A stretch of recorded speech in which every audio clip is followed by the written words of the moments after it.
አንዲት ብልህ ሴት ከፈገግታ ጋር ትቆራረጣለች ብዬ አላስብም። አማኝ ሴት ወደ ጨለምተኝነትና ቀቢጸ ተስፋ ታዘነብላለች የሚል እምነትም የለኝም። በእርግጥ የአእምሮ ሰላሟንና መረጋጋቷን የሚረብሽ ሁኔታ ውስጥ ልትወድቅ ትችላለች። በዚህ ጊዜ በአላህ ልታምንና ኃያሉ አላህ ሱብሓነሁ ወተዓላ ከወደቀባት መከራ እንደሚታደጋት እርግጠኛ ልትሆን ይገባል።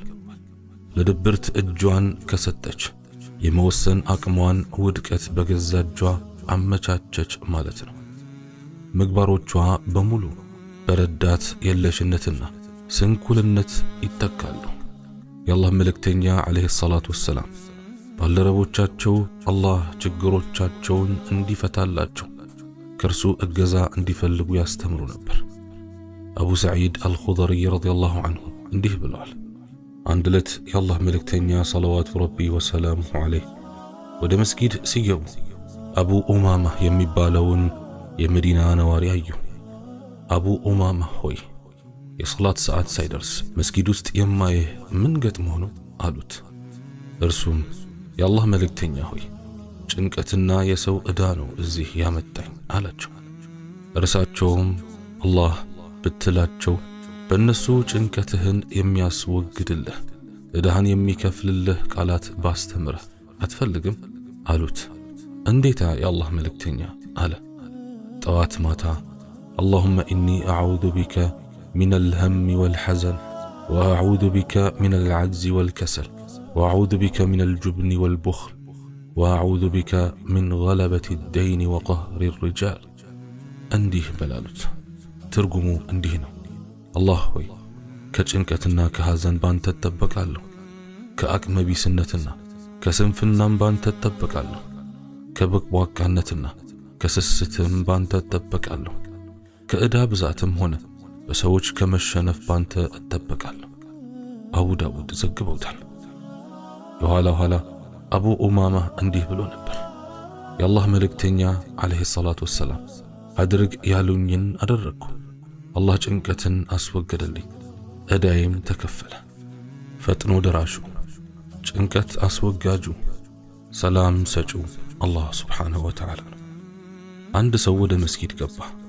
وقتو يصلاة ساعة النبرم هنوم عند ياسرامة لج تقابيون تكرتنا متنانس عموالتو يسجدل لجو صلاة اسكي جرس طبقنا يعناقرو جمر አንተ ልጅ የማን ልጅ ነህ ይለዋል።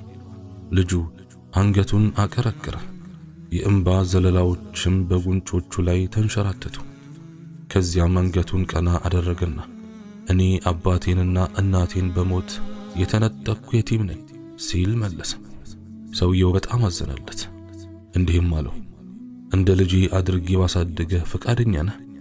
ልጁም እንዲህ ሲል መለሰ፣ ሲርበኝ ታበላኛለህ? በሚገባ። ብታረዝ ታለብሰኛለህ? አዎን። ቢያመኝ ታድነኛለህ?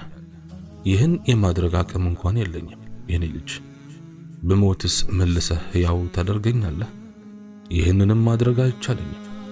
ከዚያም ልጁ እንዲህ አለ፣ ስለዚህ ለፈጠረኝ አምላክ ተወኝ፣ ምክንያቱም እርሱ ቀጥተኛውን መንገድ ይመራኛል። ምግብም ሆነ መጠጥ የሚሰጠኝ እርሱ ነው። ሲያመኝ እርሱ ያሽረኛል።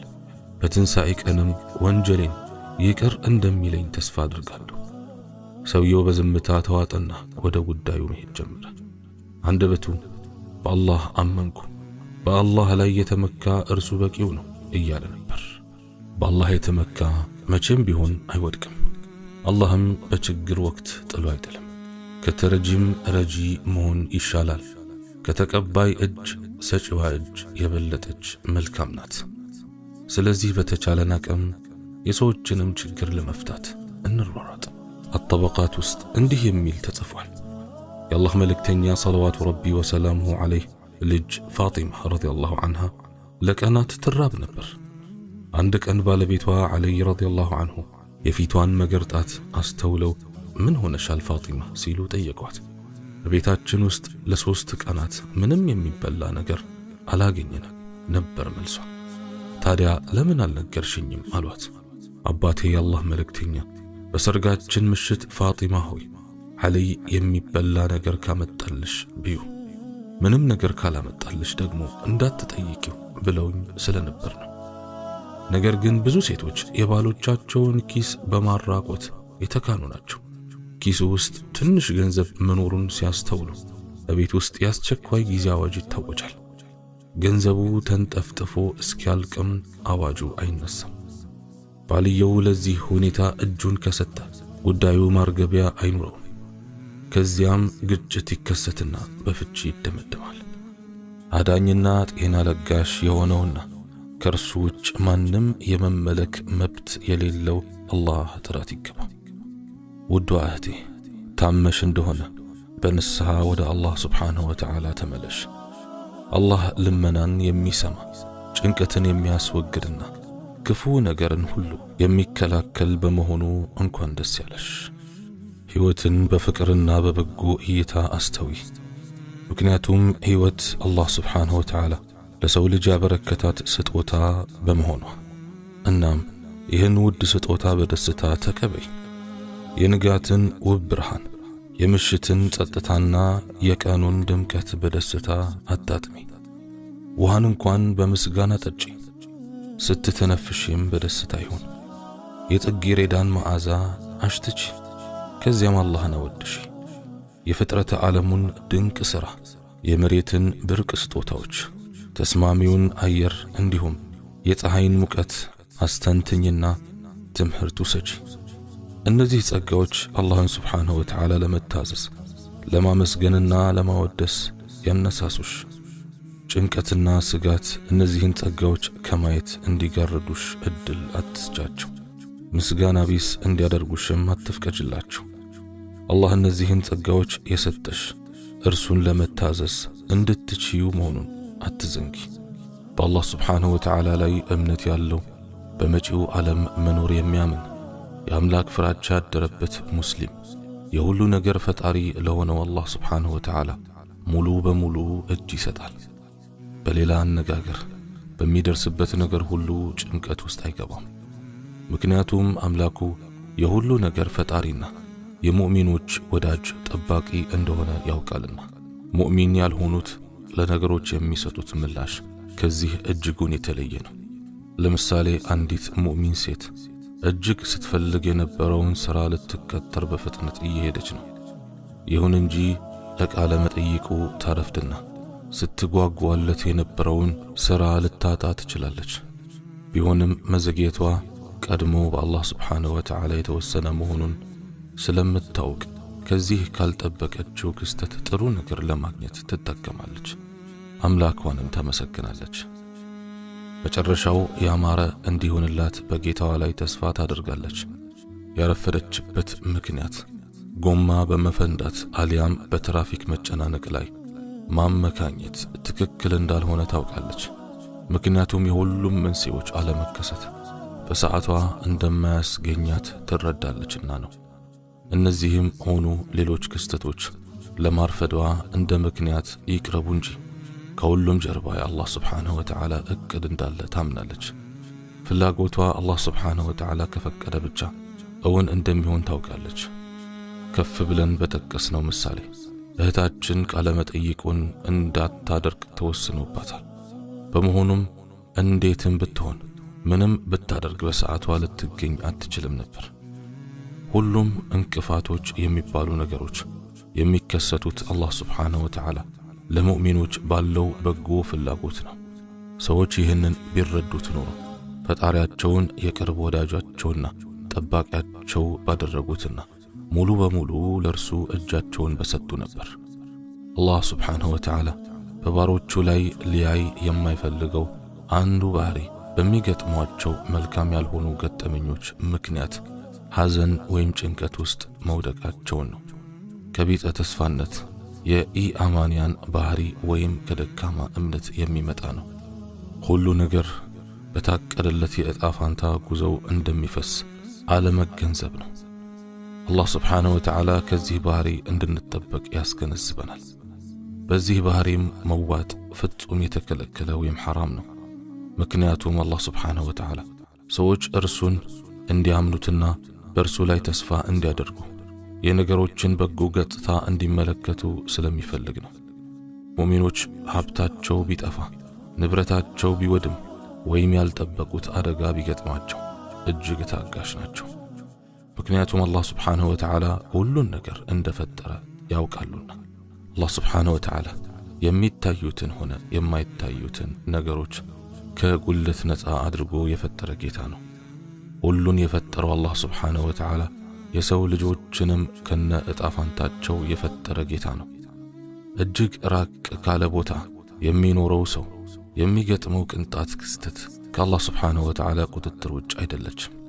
እርሱ አላህ ስብሓንሁ ወተዓላ ሁሉን ተመልካችና አድማጭ ነው። አላህ ስብሓንሁ ወተዓላ የሁሉ ነገር ተቆጣጣሪ እንደሆነ እያወቁ ጭንቀት ውስጥ መውደቅ ታላቅ ስህተት ነው። ማንኛውንም ነገር የሚሆነው አንዳችን ስለፈለግነው አሊያም ደግሞ ሌሎቻችን ስላልፈለግነው አይደለም።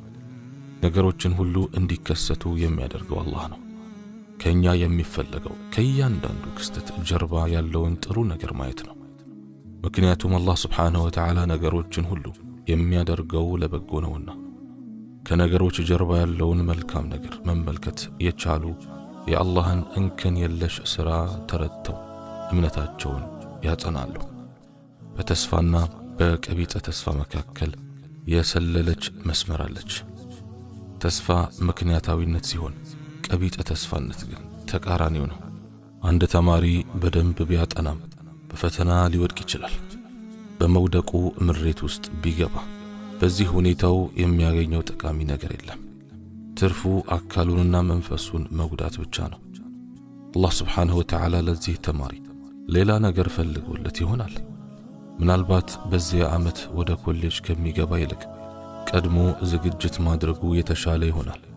ወይም በዚህ ወቅት ኮሌጁ መግባቱ በወደፊት ሕይወቱ ላይ አስከፊ ጥላ እንዲያጠላበት የሚያደርግ ይሆናል። አሊያም በሚቀጥለው ዓመት የተሻለ ኮሌጅ ሊደርሰው ይችላል። በዚህም የወደፊት ሕይወቱ የሰመረ ይሆናል። በአጠቃላይ አላህ ስብሓንሁ ወተዓላ ብዙ ነገሮች ሽቶለት ይሆናል። ሰዎች በሕይወታቸው መጥፎ ናቸው ብለው የሚያስቧቸው ክስተቶች ገጥመዋቸው ይሆናል። የፈለጉትን ሥራ አለማግኘት፣ የሚወዱትን ማጣትና የመሳሰሉት ክስተቶች በሁላችንም ላይ የሚደርሱ ናቸው። ሰዎች በነፍሶቻቸውና በንብረቶቻቸው እንደሚፈተኑ አላህ ስብሓንሁ ወተዓላ ግልጽ አድርጎልናል። ነቢያችንም ሰለዋቱ ረቢ ወሰላሙሁ ዐለይህ በአንድ ንግግራቸው ይህንን አብራርተዋል። አላህ የወሰደው ነገር ሁሉ የርሱ ነው፣ የሚሰጠውም ነገር ሁሉ እንዲሁ የርሱ ነው። ከእርሱ ጋር ያለ ሁሉም ነገር በዚህች ዓለም የተቀመጠለት ጊዜ አለው። ስለሆነም ሰዎች ታጋሽ መሆንና የእርሱን ምንዳ ተስፋ ማድረግ አለባቸው። ቡኻሪ ይዘግበውታል።